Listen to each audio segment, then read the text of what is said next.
Yo, what's going on, guys? In today's video, I'm going to be going over my settings on Rust Console Edition. I made a video on my settings already maybe 2 weeks ago, but I made that video the second day it came out for the more expensive version, so pretty much the actual second day it came out on console. And since that time, they changed a lot of things in the game. They also made a pretty big update that made the game feel way better than it did. So those settings are a little outdated, and I was also getting a ton of comments saying to make a video on my settings, so I figured I'd just make an updated video on my settings just so everyone can have them. I've been playing this game a ton and it's been out for a couple of weeks now, so I think I have a good feel for what settings are the best right now, and I can also get into a few settings in ways that can lower the frame drops in the game and the lag. So I'm gonna hop into my settings and go through everything one by one, which might be a little boring, but you can skip ahead at any parts or pause it if you need to. So there's really nothing in the game settings. I left everything default. But in the controls, the first thing you're going to want to turn off is the vibration. And vibration off isn't the biggest difference, but to me and a lot of other people, having vibration on will just mess up your aim, because it's kind of making your controller harder to grip if it's shaking all over the place while you're trying to aim your gun. Like, I know the vibration is more realistic, but it's not going to help you. If anything, it's only going to hurt you when you're trying to aim your gun and your controller is shaking. Push to talk is toggle, disable quick chat off, sprint input toggle.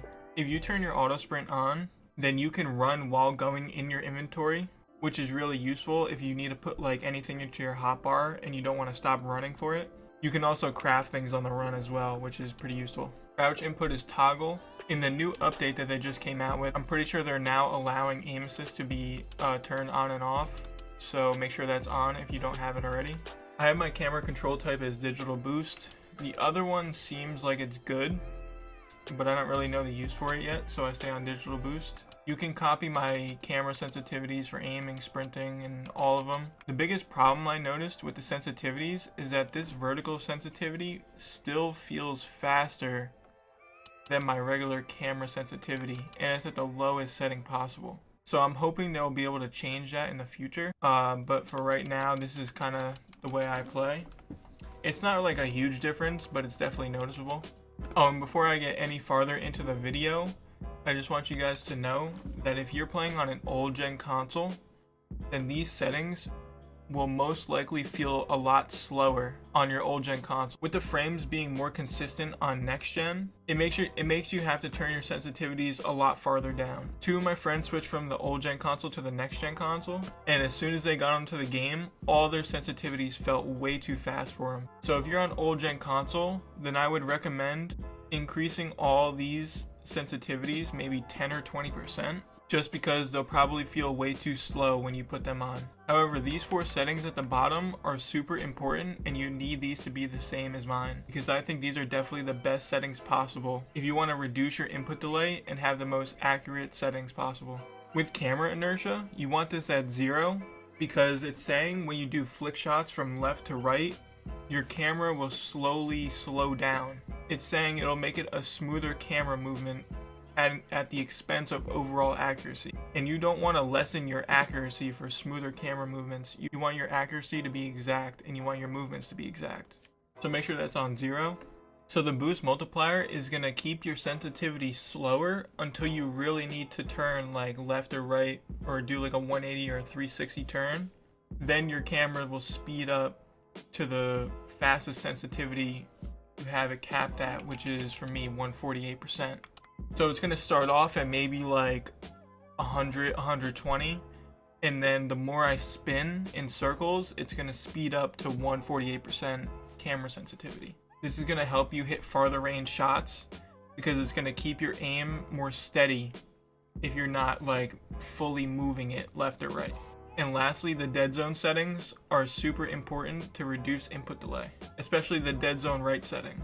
The lower you put this setting, the more responsive your analog stick is going to be. It'll also be a lot more sensitive to the movements. So as soon as you move it just a tiny bit, you'll see your screen move as well. And if you're wondering why the left one is on 12%, that's because the left one doesn't really matter too much. If you're only moving forward or back with it, you don't really need to move left and right. So you don't need the response time on your left analog stick to be like super responsive, but I wanted my analog sticks to feel more balanced. At the bottom here, you want these off, obviously. Moving to the HUD scale, I have it at 85%. Not a really huge deal of what you want it at here, but the lower you have it, the better it will be, because you'll be able to see more on your screen and your HUD scale won't be like in the way.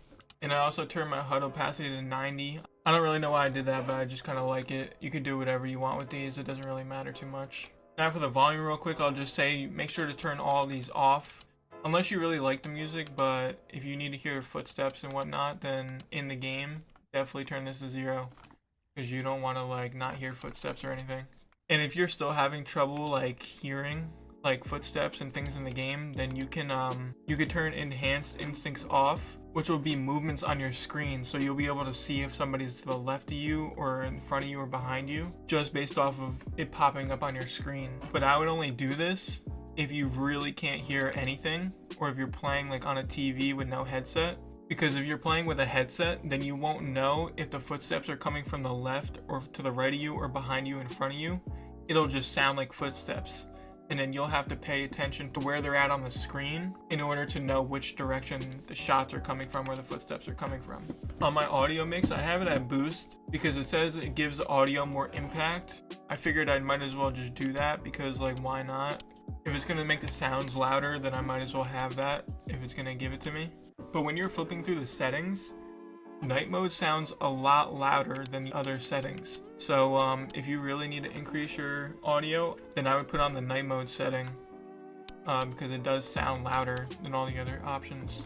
And lastly, if you're on old gen, then I definitely recommend turning on your depth of field, because this is going to blur distant objects, which will make the game not have to render them in as much. And when the game doesn't have to render in like distant objects or distant buildings, then your game is going to run a lot smoother and the frames won't drop as much. You can also turn off the sharpening.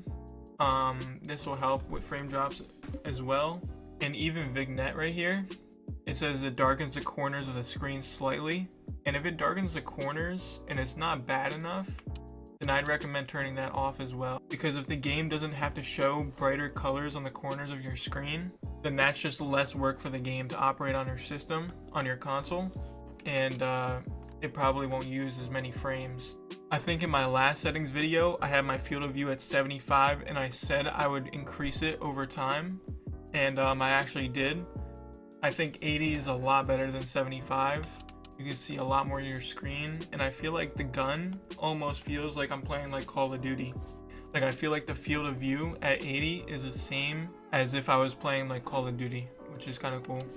Make sure you turn that motion blur off. That's also going to mess you up if you're trying to see people while you're turning. You won't see them as clear as you would without it on.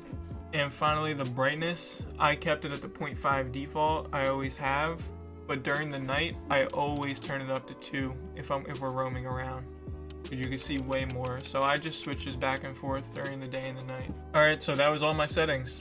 I hope I was able to give you some tips and help you guys in this video. If I did, make sure to leave a like. I have so many ideas and videos planned for Rust on console, so make sure to subscribe if you haven't already. Only 3% of my viewers are subscribed, which is pretty low, and it would mean a lot to me if you did.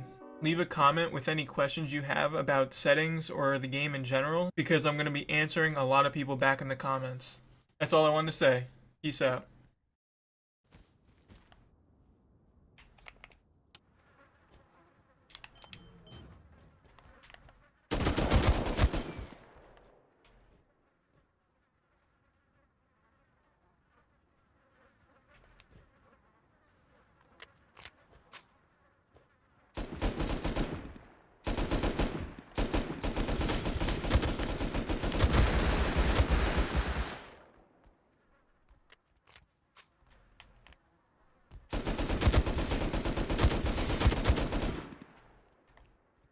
He's literally just standing still up at that bitch.